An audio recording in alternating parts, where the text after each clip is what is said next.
ओम श्री लक्ष्मी नरसिम्हाय नमः। दोस्तों, आज हम लोग एक आलसी लड़के की कहानी को सुनने जा रहे हैं। तो आइए ये कहानी को स्टार्ट करते हैं। ये कहानी एक आलसी लड़के की है। एक बहुत ही भोला भाला सा आलसी लड़का था। वह कोई काम नहीं करता था, बस खाना खाता, घूमता और सोता रहता था। एक दिन उसे किसी ने बताया कि एक आश्रम है जहाँ पर कुछ नहीं करना पड़ता है और हर दिन 2 समय का खाना और नाश्ता मिलता है। तुम वहाँ जा कर के रहो। उस आलसी लड़के ने सोचा कि ये तो बहुत ही बढ़िया है और वह उस आश्रम में जाकर रहने के लिए सोचा। और फिर वह भोला भाला आलसी लड़का अपना सारा सांसारिक जीवन छोड़ छाड़ कर वह आश्रम में जाकर रहने लगा।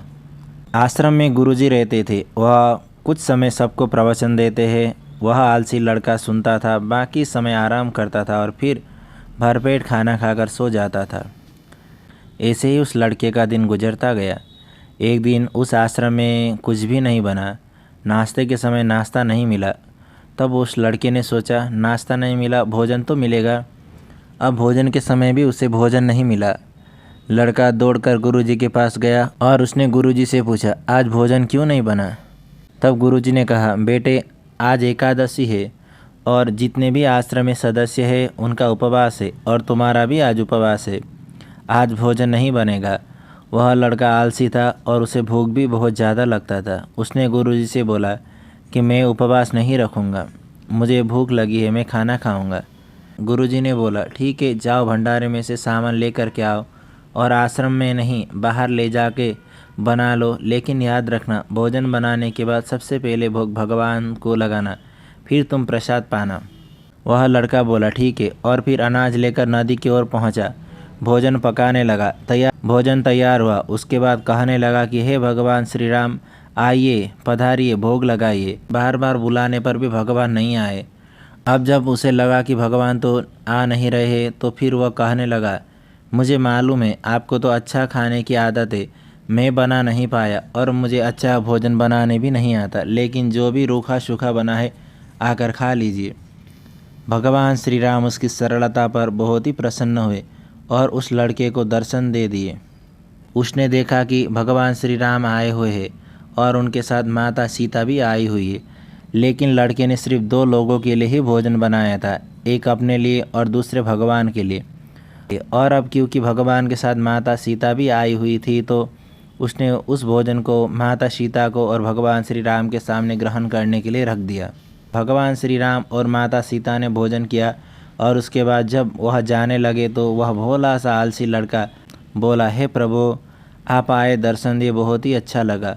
मुझे खाने को नहीं मिला, लेकिन कोई बात नहीं, लेकिन आपसे एक निवेदन है कि अगली बार जब आप आएंगे तो कितने लोग आएंगे ये बता दीजिए, ताकि मैं उतने लोगों का भोजन बनाकर रखा रहूं। भगवान श्री राम मन ही मन मुस्कुराए और फिर अंतर्धान हो गए। लड़का आश्रम गया। दिन बीतता गया और फिर एकादशी का दिन आया। इस बार उसने 3-4 लोगों के लिए अनाज लेकर के खाना बनाने के लिए नदी के किनारे पहुंचा और उसने बड़े प्रसन्नता से भोजन बनाया और इंतजार करने लगा कि प्रभु आइए और भोग लगाइए। इस बार लड़का देखता है कि भगवान श्री राम पूरा राम दरबार लेकर के आए हैं, जैसे माता सीता, लक्ष्मण, भरत, हनुमान जी और सभी लोग आए हैं। लड़के ने 3-4 लोगों का भोजन बनाया था और इस बार भी भोजन कम पड़ गया। लड़के ने निराश होकर भोजन को प्रभु के आगे रख दिया। उन्होंने भोजन किया और फिर चले गए और इस बार भी लड़का फिर से भूखा रह गया। अब लड़का फिर आश्रम गया। दिन बीतता गया और फिर एकादशी का दिन आया और इस बार गुरुजी से वह कहने लगा कि गुरुजी, मुझे इस बार थोड़ा ज़्यादा अनाज चाहिए।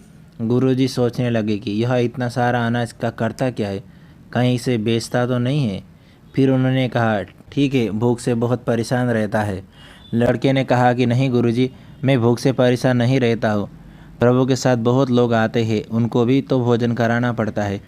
गुरुजी को लगा कि लड़का पागल हो गया है, लेकिन गुरुजी ने सोचा कि चलो एक बार चलकर देखते हैं कि लड़का इस अनाज का करता क्या है। वह भोला सा लड़का अनाज लेकर के नदी के किनारे पहुंचा और इस बार भोजन बनाया ही नहीं। उसने सोचा कि प्रभु हर बार ज़्यादा लोगों को लेकर के आते हैं, इस बार वह जितने भी आएंगे खुद बना करके भोग लगा लेंगे और फिर प्रेम से प्रभु को बुलाने लगा। गुरुजी ये सब छुप करके देख रहे थे कि ये भोजन तो बनाया नहीं और प्रभु को बुला रहा है। लेकिन लड़के ने देखा कि इस बार प्रभु के साथ बहुत से लोग आए हुए हैं, तो उसने प्रभु के सामने हाथ जोड़कर कहा कि प्रभु माफ़ करना, आप बहुत सारे लोग आते हैं, मुझे संख्या पता नहीं होती है और मेरी हिम्मत भी नहीं होती है कि इतने सारे लोगों के लिए भोजन बनाओ। आप स्वयं आइए, बनाइए, खाइए और भोग लगाइए। प्रभु मुस्कुराते हैं और अपने साथ आए सभी लोगों के साथ मिलकर भोजन बनाने लगते हैं। गुरुजी ये सब छुप कर देखते हैं और फिर लड़के के पास आ कर के कहते हैं कि तुम ये क्या कर रहे हो। लड़का कहता है कि गुरुजी आपको दिखाई नहीं दे रहा है, भगवान श्री राम पधार चुके हैं, माता सीता आई हुई है, हनुमान जी आए और भी सभी लोग आए हुए हैं, वो सब भोजन बना रहे हैं। गुरुजी ने बोला कि पागल हो गया है क्या, मुझे तो कोई दिखाई नहीं दे रहे।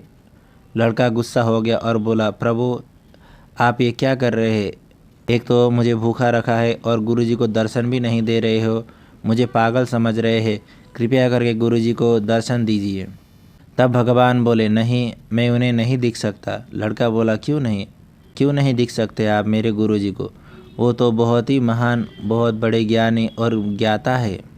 तब भगवान बोले हाँ ज्ञानी और ज्ञाता है, लेकिन तुम्हारी तरह सरल नहीं है। जो सरलता तुम में है वो तुम्हारे गुरुजी में नहीं है। लड़के ने यह बात अपने गुरुजी को कह दी कि भगवान श्री राम कह रहे हैं कि आप में सरलता नहीं है, आप मेरी तरह सरल नहीं है, इसलिए आपको नहीं दिख सकते। गुरुजी की आंखें नम हो गई और रोने लगे और बोले कि बिल्कुल सही कहा, मेरे अंदर तुम्हारे जितना सरलता नहीं है। और फिर माफ़ी मांगने लगे। फिर भगवान ने गुरुजी को भी दर्शन दिया। ये कहानी हमें सिखाती है कि जीवन में सरल होना सबसे आवश्यक है। जितना सरल बने रहेंगे उतना जीवन में आगे बढ़ते चले जाएंगे। जब आप सरल होते हैं तो आप खुद भी मुस्कुराते हैं और दूसरे को भी मुस्कुराने की वजह देते हैं। तो इस प्रकार ये कहानी यहीं पे समाप्त होता है।